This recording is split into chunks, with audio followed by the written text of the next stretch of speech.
राधे राधे, जय श्री कृष्ण।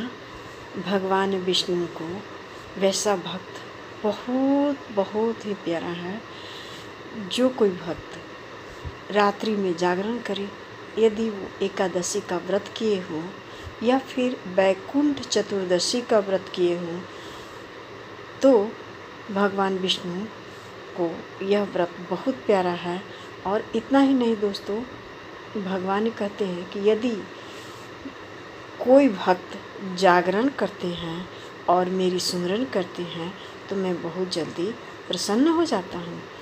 और इतना ही नहीं, कार्तिक महीने में यदि कोई भक्त तुलसी जी की सेवा करता हो, प्रतिदिन जल अर्पण करता हो, दीप जलाता हो, तो ऐसे भक्तों पर मैं बहुत जल्दी प्रसन्न हो जाता हूँ।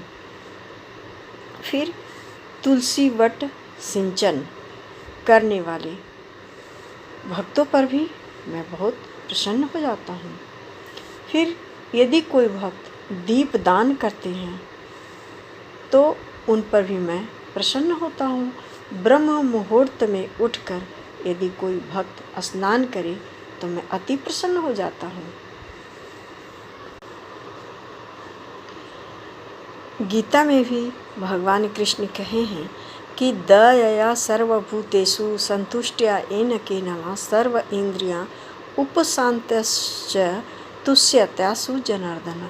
अर्थात भगवान कृष्ण कह रहे हैं कि जो व्यक्ति सभी जीवों पर दया करता हो और सुख हो या दुख हो, वो भीतर से संतुष्ट हो और वह मेरी पूजा अर्चना करे, तो मैं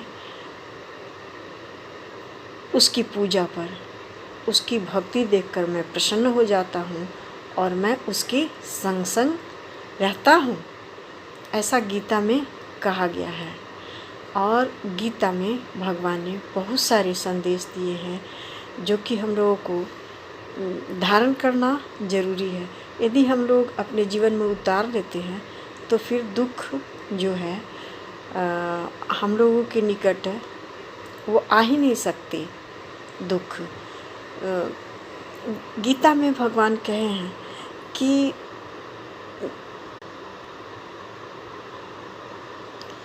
मैं जिसके साथ हूँ तो उसकी विजय निश्चित है और संख्या मायने नहीं रखती। भगवान जिसके साथ हैं उसकी विजय निश्चित है। आपको वीडियो अच्छी लगी हो तो वीडियो को ज़रूर लाइक कीजिए